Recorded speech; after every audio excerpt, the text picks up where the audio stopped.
Hello everyone, welcome back to my YouTube channel, Upscale TV, no funny-ish. Please don't forget to like, comment, and subscribe. Okay, so this story time is going to be about one of the dumbest things I ever did in my life. Just one. I'm sure I did quite a few. So in order for this story to make any sense, I definitely have to give you the before. Okay. So remember when I told you that Always used to live with me? Okay. Back then when we had house phones, a day Always and I chilling in the crib and the house phone rang. I answered the phone and I'm like, hello? How may I help you? So the person was like, hey, I'm looking for, let's give a random name, Jesse. I'm looking for Jesse. So I'm like, I'm sorry, you have the wrong number. Jesse doesn't live here. So he's like, okay, but you sound cute on the phone. So can I talk to you? Always and I, we're home, we're bored, we have nothing better to do. So, and kids, don't do that, okay? Don't do what I did, please. So when he was like, your voice sound cute, can I speak to you? So I'm like, okay, cool. So Always and I were going back and forth, we're having a conversation with him. I'm not sure what the conversation is about, but we're talking and vibing, and he's like, oh, I hope you guys are not fat girls and I should pull up on y'all and all of that. Mind you, I'm in my young, dumb, naive stage. Please don't be like me. And Always. So we're like, yeah, pull up to the crib. Like, let's see what you're talking about. So a couple hours gone by and we forgot about dude. So Always and I were in the crib, we're chilling, we're talking, whatever. Then the phone rings again and he's like, oh, I'm downstairs. So we're shocked. We're like, what? This dude actually pulled up for real? We don't think anything of it. We go downstairs and we're conversing with him. Let me describe him if I can remember it, because that was like so many years ago. He was kind of on the short side. I don't think he was ugly. He was fairly attractive-ish. Not my type per se, not Always type, but he was a vibe. So we were downstairs, we're conversing with him, and he's like, oh, okay, you guys are not fat, I thought y'all was fat, just being a funny guy. So I think at that time we exchanged cell phone numbers, and I don't think I ever confronted him about why he called the house. And if I did confront him, it was on the, oh, I feel like you called the house on purpose. Like, you found my number on purpose. Because how do you randomly just call somebody's house, right? So me and him, he Always didn't like him and he didn't like Always. So basically he took to me. And me and him started conversing on the cell phone. We were cool. Like, everything was good. A time I invited him where I worked, and he came and he met me after work, and we went to the train station. We may have gotten something to eat, I can't really remember, but everything was good. Like, I couldn't say anything wrong about him at that moment. Mind you, I think he did mention to me that he was on house arrest. I'm not sure at that moment if he did mention that to me, but me and him are conversing, we're cool, no issues, we're good. So he invited me to come to his house in New Jersey. Mind you, I've never been to New Jersey before. I don't know anything about getting to New Jersey. I know nothing at all. So what do? I agree. I'm like, yeah, I'll come to New Jersey to see you. Why did I do that? I don't know. It was just, kids, don't be like me. So a Saturday, mind you, I never told my mother.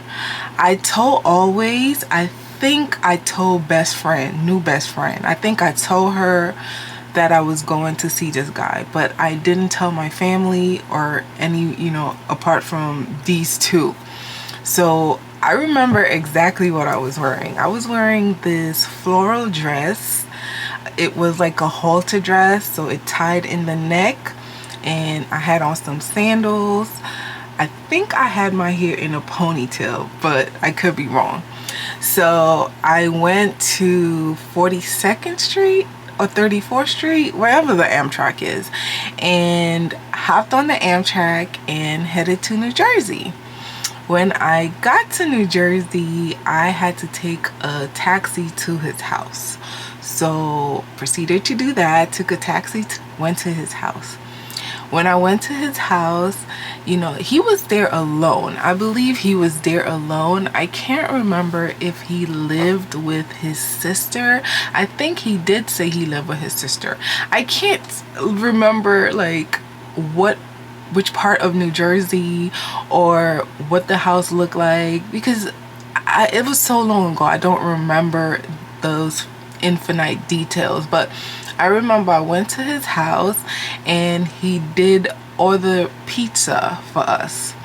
I stayed there, I chilled with him until I noticed he had an ankle monitor on his foot.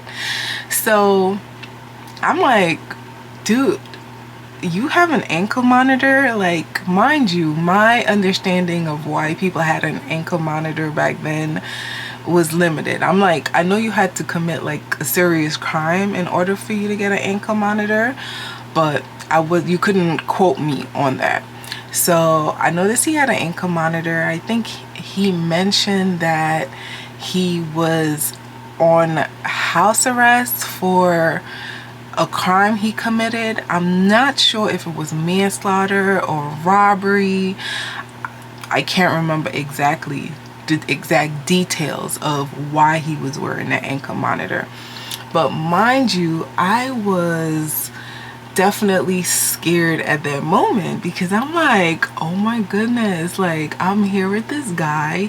He's a stranger. Mind you, I only met him like twice and I'm in his house. But I have to say that he was a gentleman.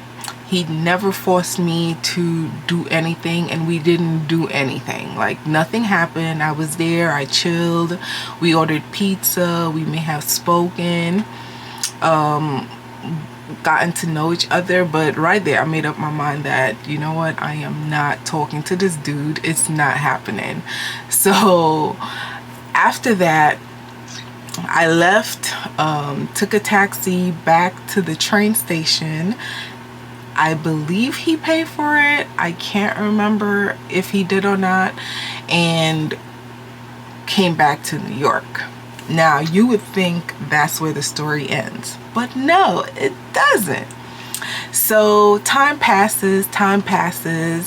Mind you, I told you, like, once I noticed he had that ankle monitor, it was over. I was not talking to that dude. He would not be part of my life.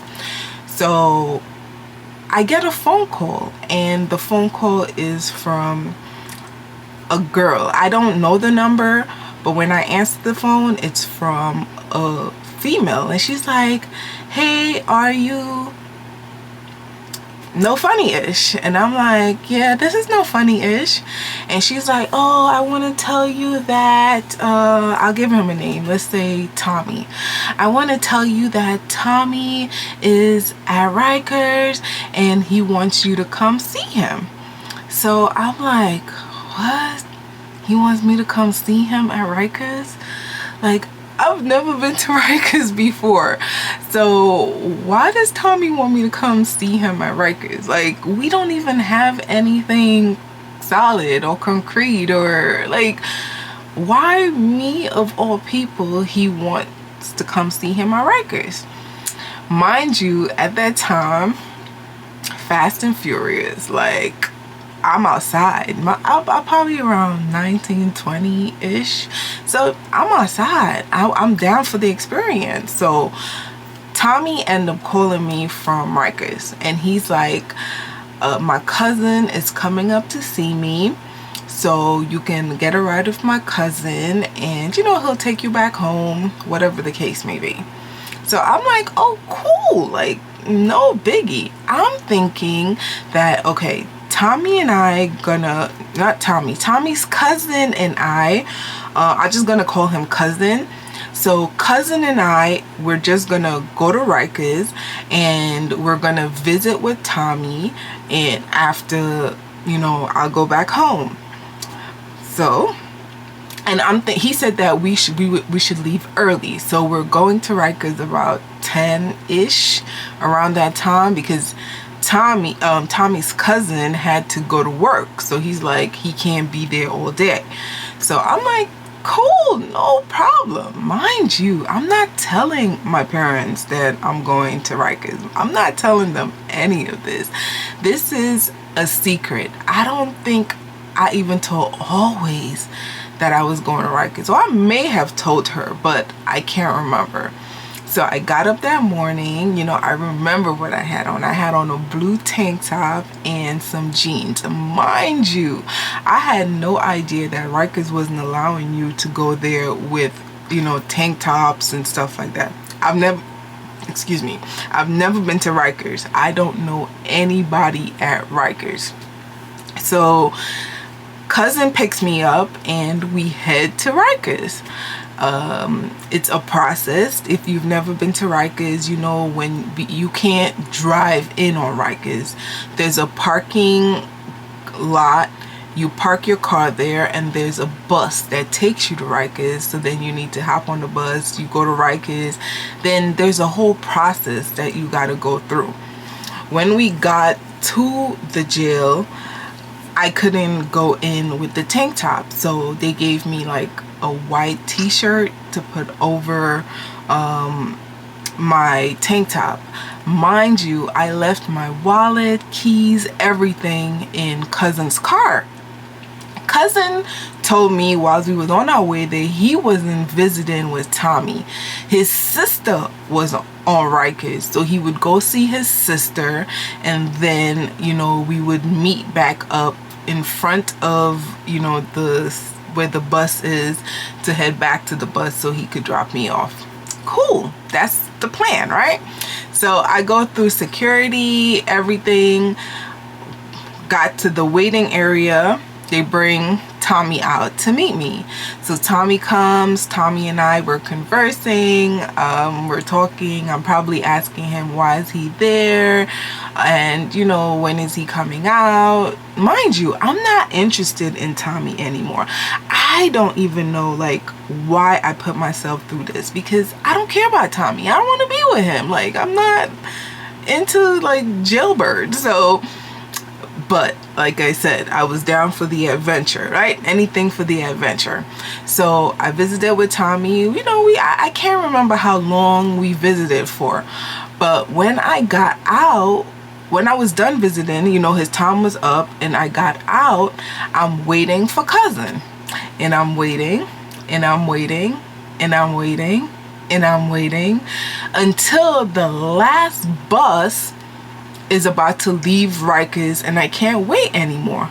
I can't go back in to tell Tommy that his, you know, where's his cousin, and I'm just there confused. So you have to pay the bus, I believe, to get from Rikers to the parking lot, or to the parking lot to Rikers. I think you have to pay the bus. I can't remember how much it was, but I know you have to pay the bus.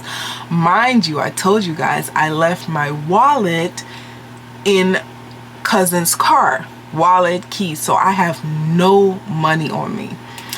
What did I do? I get on the bus and I told the bus driver, I came here with someone.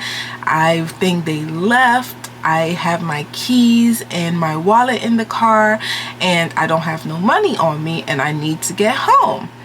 So mind you, it's getting late. I left my house since 10 o'clock in the morning. So my mother doesn't know where I am. My father doesn't know where I am. My friends always know. She knew where I was because I told her. But mind you, okay, I'm jumping ahead. So no phone, no keys, no wallet. Get on the bus, told the bus driver, I'm like, please, I need to get home. My family's probably looking for me. They're probably worried. So he gives me a transfer. Once he gives me the transfer, I hop on the train. I get back home. When I get home, guess what I see? I see the police in my house. So I'm shocked, but I'm not too shocked, but I'm scared. Mind you, all this time I'm scared. Yes, I'm 19, 20, but you have to understand, like, I'm the last child and my mother is super worried. Like, she's a worrying woman. Like, anything, she's always worried. Like, she can't get past her worry. So the police is there and they're like, where did you come from? So, you know, I'm telling them, I was like, hey, I went to visit somebody on Rikers, and the person that I went with, they left me there with no phone, no wallet, no keys. So there was no way for me to get in contact with my mom or my dad or anybody. Mind you, always knew that I went to Rikers, but she did not snitch. At that moment, she did not snitch. She did not tell my mom that I went to... It's for the cutoff, but okay, I'm back. So yes, I was so scared and nervous when I walked in and I saw the cops in there. My mom is crying. There's so many people in my house. They're consoling her. It was just so traumatic. Like, I felt bad, but I was also so angry at cousin. Like, why would you do that? Like, why would you just leave me on Rikers knowing I have no phone, no wallet, no keys, just stranded, left for dead? So cousin, I think he came back either that night or the morning to bring me my stuff back. And his excuse was his baby mama called him and she had to go to work and he had to drop her off to work, and just some dumb excuse. Like, my whole thing is, don't be like me, okay? Like, don't visit anybody on Rikers. It's just not worth it, guys. As young ladies, okay, you know I always have to take something from this, right? My takeaway is, don't be like me. Don't be naive. Don't be stupid. Do not date these men that's on Rikers. They can never bring joy or peace or happiness to your life. Like, you don't need to do that. Like, you don't need these type of men in your life or that type of energy in your life, because it's nothing that it can't bring you anything positive. And me knowing that now, I am grateful that after that incident I cut Tommy off, blocked, deleted, just didn't want any parts. I think his sister called me after, like, before I blocked and deleted his number, to ask for bail money for him. Mind you, like I said, I'm 19, 20, working a part-time job, and they're asking me for bail money. I have never even kissed that or hugged that dude. We have nothing personal, no connection, no nothing, and they're calling me for bail money. Don't be like me. It's just not worth it. Like, none of that is worth it. The experience was horrible. After that day, you ain't never catch me on Rikers. It never happening. So thank you for listening to my story. Don't forget to like, comment, and subscribe. Don't forget to check out my other story times. They're good. This channel, I want it to grow. I'm gonna keep coming with the story times. I'm gonna keep coming with the, everyday things that's happening in the world. Just please share, like, comment, and subscribe.